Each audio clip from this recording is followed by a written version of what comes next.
ललित ने भी रजत के कंधे पर हाथ रखते हुए कहा, अब हम इन्हें मारेंगे नहीं, इन्हें ऐसी सजा देंगे कि इन लोगों को खुद के होने पर ही अफसोस होगा। जितना हम इन लोगों को तड़पाएंगे उतना ही वह भी तड़पेगा, और यही तो हम सब चाहते हैं, उसे तड़पाना और उसे तड़पते हुए देखना। यह कहते हुए उसने सबकी तरफ देखा। सभी उसकी बात से सहमत थे। वहीं ललित की बात सुनकर भी सुहानी के होठों से इस्माइल नहीं गई थी। यह देखकर उन लोगों को बहुत गुस्सा आ रहा था। तभी उसमें से ही एक, जिससे सुहानी का मुस्कुराना बर्दाश्त नहीं हो रहा था, वह आगे आया और उसे मारने के लिए अपना हाथ उठाया। तभी सुहानी ने उसे रोकते हुए कहा, गलती से भी यह गलती मत करना अंकल, बुढ़ापे में टूटी हुई हड्डियां जुड़ती नहीं हैं, तो अपने हाथों को अपने कंट्रोल में रखिए।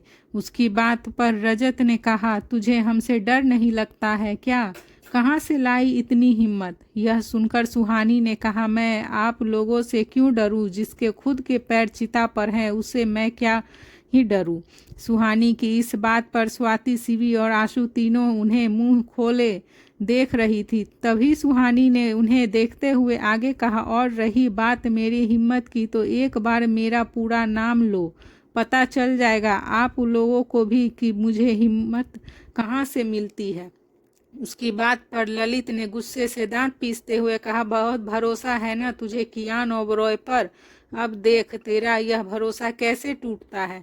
सुहानी ने फिर से उसी टोन में कहा, मेरा भरोसा तोड़ने के चक्कर में कहीं अपनी हड्डियां मत तुड़वा लेना अंकल जी, क्योंकि मेरा भरोसा टूटे या ना टूटे पर आपकी हड्डियां का टूटना तय है। यह कह सुनकर वे तीनों भी सुहानी की बात पर हंसने लगी। उन चारों को हंसते हुए देखकर वे सभी वहां से जाने लगे कि तभी वे सब सुहानी की आवाज़ सुनकर रुक गए। सुहानी ने उन्हें रोकते हुए कहा, 24 घंटे, सिर्फ 24 घंटे में वह हम सबको यहाँ से ले जाएंगे और आप लोग कुछ नहीं कर पाएंगे। उसकी बात पर उन लोगों ने कुछ नहीं कहा और उसे घूर कर चले गए। फिर सुहानी ने उन्हें जाते हुए देखकर मुंह बनाते हुए कहा, बड़े आए शेर का शिकार करने, गिद्दर कहीं के। यह कहते हुए उसने मुंह बना लिया। और तो वही उसकी बात पर एक बार फिर स्वाति, आशु और शिवी हंसने लगी। वे सब वहां से निकलकर उस रूम में गए जहां राजीव पहले से ही मौजूद था। राजीव ने उन लोग और सुहानी की सारी कन्फेशन सुन ली थी। उसकी नज़रें लैपटॉप पर ही थी जिसे लाइव फुटेज चल रही थी। अपने सामने खड़े ललित, रजत, पटेल और सभी को देखकर राजीव ने कहा, तो अब तुम सब उन्हें मारना नहीं चाहते तो फिर कैसी सज़ा चाहते हो उनके लिए? यह सुनकर ललित ने गुस्से में कहा, ऐसी सज़ा जिससे उसके साथ साथ कियान पर भी उनका भरोसा टूट जाए। मौत से बर्दाश्त जिंदगी देना चाहता हूँ मैं इस लोगों को और उस कियान को भी। ललित अपनी बात कहकर चुप हुआ कि तभी रजत ने कहा, यही तो वह वजह है जिसकी वजह से हमने अपने बच्चों को खोया है।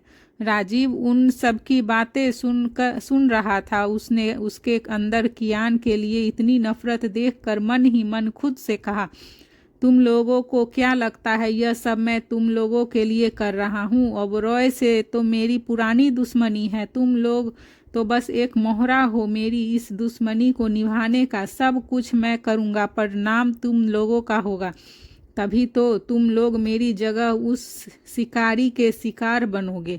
फिर उसने अपनी ख्यालों से बाहर आते हुए कहा, तो ठीक है, जैसा तुम लोग चाहते हो इन्हें वैसी ही जिंदगी मिलेगी। आज रात के तीसरे पहरे में इनकी बोली लगेगी। यह जाते जाते हमें करोड़ों देकर जाएंगी। बहुत घमंड है ना इन सबको खुद के ओबरॉय होने पर। आज की रात के बाद इन सभी की पहचान मिट जाएगी। फिर ये सब एक मौत से भी बदतर जिंदगी जिएगी। उनकी बात सुनकर सभी के चेहरे पर एक कुटिल मुस्कुराहट आ गई थी।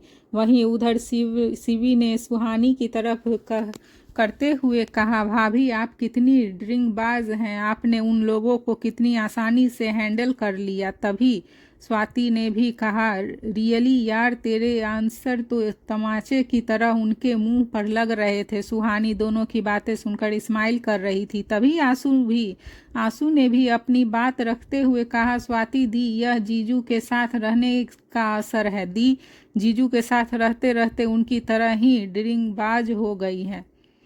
यह कहते हुए वह हंसने लगी और उसके साथ वे तीनों भी हंसने लगी। तभी स्वाति ने कुछ सोचकर घबराते हुए कहा, सुहानी, आर यू श्योर? जीजू हमें 24 घंटे में यहाँ से ले जाएंगे? उसकी बात पर सुहानी ने फ्री स्टाइल में कहा, ऑफ कोर्स, मेरे हैंडसम मुझे बहुत प्यार करते हैं। वह इतने टाइम तक मुझसे दूर नहीं रह सकते। तुम देखना, 24 घंटे से पहले ही वह हमें यहाँ से ले जाएंगे।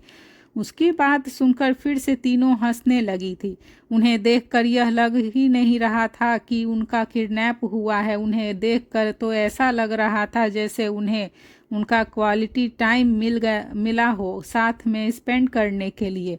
वहीं उधर कियान जब विला पहुंचा तब शाम के 4 बज रहे थे। अंदर आते ही उसे हॉल में राहुल और शिव दिखे। उसे देखते ही शिव और राहुल उसे सारी बात बताने लगे। वहीं रिहान अपने रूम में था। तभी उसने सोचते हुए खुद से कहा, आखिर वे लोग उन्हें कहाँ ले जा सकते हैं। फिर उसने अफसोस जताते हुए खुद से कहा, मैं बदला लेना चाहता हूँ पर तुम्हें नहीं छोड़ना चाहता। बहुत गलत किया है उन्होंने तुम्हें किडनैप करके। मैं उन्हें नहीं छोड़ूंगा। अगर तुम्हें एक खरोच भी आई तो उसका हिसाब उन लोगों को देना होगा। रिहान सोचते हुए अपने रूम में से बाहर आया। कियान राहुल और शिव को कुछ समझा रहा था कि तभी उनकी नज़र स्टेयर से उतरते हुए रिहान पर गई। उसने नाराज़गी से रिहान को देखकर और फिर मन में ही खुद से कहा, मुझे तुमसे यह उम्मीद नहीं थी। You have broken my trust, so now be ready for consequence. Rihan ने जब उसे खुद को ऐसे देखता हुआ पाया तो उसे भी एहसास हो गया था कि कियान को उसके ऊपर शक हो गया है। फिर रिहान उसे देखते हुए उसके पास आया। वे दोनों ही अब एक दूसरे के सामने खड़े होकर एक दूसरे को ऐसे देख रहे थे जैसे कह रहे हों, पहले उन्हें घर लाते हैं फिर इस बारे में बात करते हैं। एक दूसरे की नज़रों के सवालों को दोनों ही बहुत अच्छे से समझ रहे थे और उन सवालों के जवाब भी दे रहे थे। कियान के ऑर्डर देने पर बाद राहुल अपने काम पर लग गया था, पर इस बार वह उन चारों की लोकेशन को ट्रैक नहीं कर पा रहा था। पुलिस स्टेशन में अभिनव भी उसी काम में लगा था और उसने अपने सभी इन्फॉर्मेशन को इसी काम में लगा दिया था। उधर कियान एक खाली रूम में इधर से उधर टहल रहा था और उन्हीं सबके बारे में सोच रहा था कि तभी उसने खुद को कहा, ट्रस्ट मी, मैं तुम सबको वापस ले आऊँगा। वहीं उधर रिहान भी अपने रूम में वापस आ गया था। जिस टाइम सुहानी और शिवी का किडनैप हुआ उसने भी उसी टाइम अपने आदमियों को उन्हें ढूंढने के लिए लगा दिया था, पर अभी तक उसे भी उसकी कोई खबर नहीं मिली थी। रह रहकर उसकी नज़र बार बार अपने फ़ोन पर जा रही थी जो उसके सामने ही टेबल पर रखा था। वह अपने आदमियों के कॉल का वेट कर रहा था। रिहान ने एक बार फिर गुस्से में भरी नज़रों से अपने फ़ोन को देखा कि तभी उसका फ़ोन रिंग हुआ। उसने जल्दी से कॉल रिसीव किया और कॉल के दूसरी तरफ से बोल रहे आदमी की बात सुनने लगा। फिर उसने बात सुनकर कॉल कट किया और सीधा स्टडी रूम में चला गया। अब तक कियान भी स्टडी रूम में आ गया था। तभी रिहान ने एक नज़र तीनों को देखते हुए कहा, उनका पता चल गया है। यह सुनते ही उम्मीद की एक चमक तीनों के चेहरे पर दिखी और तीनों ही बिना एक पल की देरी किए उन्हें ढूंढने निकल गए। जब 1 घंटे बाद वे सभी लोगों लोकेशन पर पहुंचे जहां उन्हें रखा गया था तो वहां पहुंचकर उन्हें कोई नहीं मिला, ना वे चारों लड़कियां और ना ही वे किडनैपर्स। कियान की नज़रें उनके सामने पड़ी। 4 चेयर पर थी। चेयर पर रस्सी बंधी थी। चेयर को देखते हुए कियान और रिहान दोनों ही एक साथ आगे बढ़े। तभी एक चेयर के पास जाकर कियान नीचे झुक गया और वहां पड़े सुहानी के टूटे हुए ब्लैंकेट्स को उठाकर देखने लगा। वहीं रिहान ने शिवी के टूटे हुए चश्मे को उठाया और उसे गुस्से में देखने लगा। तभी कियान ने बैंगल्स के टुकड़े को देखते हुए कहा, उन्हें यहीं रखा गया था। रिहान ने भी चश्मे को टूटे हुए फ्रेम को देखते हुए कहा, और हमारे आने से पहले ही उन्हें यहाँ से दूसरी जगह शिफ्ट कर दिया गया। राहुल और शिवी दोनों उन खाली चेयर्स को देख रहे थे जिन पर उन्हें बांधा गया था। तभी कियान का फ़ोन रिंग हुआ और उसकी आवाज़ सुनकर सबका ध्यान टूटा। उसने कॉल रिसीव किया तो दूसरी तरफ से अभिनव ने उसे लोकेशन के बारे में बताया। एक बार फिर वे सभी दूसरी लोकेशन के लिए निकल गए, पर इस बार भी पिछली बार की तरह वहां उन्हें कोई नहीं मिला। यह देखकर अब चारों के चेहरे पर एक जैसे एक्सप्रेशंस थे, गुस्से वाले। कियान ने गुस्से में अपने हाथ में पकड़ी गन को और कसकर पकड़ लिया और उनका गुस्सा सिर्फ उसकी आंखों से ही बयां हो रहा था। उसका चेहरा तो अभी भी एक्सप्रेशन लेस ही था। फिर वे सभी एक एक करके और 2 लोकेशन पर गए और वहां भी वह हर बार की तरह उनके पहुंचने से पहले ही उन्हें दूसरी जगह शिफ्ट कर दिया गया था। यह सब देखकर जहां एक तरफ कियान, रिहान, राहुल और शिव का खुद को कंट्रोल करना मुश्किल हो रहा था, तो वहीं दूसरी तरफ राजीव बैठा हंस रहा था। तभी हंसते हुए कहा, राघव को हराना आसान था तेरे लिए, पर मैं उसका बाप हूँ, तू मुझे नहीं हरा सकता। यह कहते हुए वह एक बार फिर हंसने लगा। फिर थोड़ा रुक कर उसने आगे कहा, 24 साल पहले तेरे बाप को भी पता नहीं चला कि उसके साथ क्या हुआ था, और अब 24 साल बाद तुझे भी पता नहीं चलेगा कि तेरे साथ हुआ क्या है। तू ऐसे ही पूरी मुंबई के चक्कर लगाता रह जाएगा। मैं तेरी नाक के नीचे से ही उन्हें तुमसे इतनी दूर भेज दूंगा कि तू चाहकर भी कभी उन्हें ढूंढ नहीं पाएगा। यह कहते हुए राजीव फिर से हंसने लगा और अपनी जीत की खुशियां मनाने लगा। उधर कियान के सबर का बांध अब टूट चुका था। जब एक बार फिर उसे दूसरी लोकेशन के बारे में पता चला तो वह एकदम भी अपनी जगह से नहीं हिला और वहीं खड़ा रहा।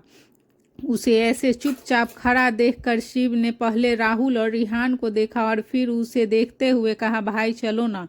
उसकी बात पर कियान ने अपना सिर न में हिलाते हुए कहा, अब हम कहीं नहीं जाएंगे। उसकी बात सुनकर एक पल के लिए वह सभी चौंक गए और एक दूसरे की शक्ल देखने लगे।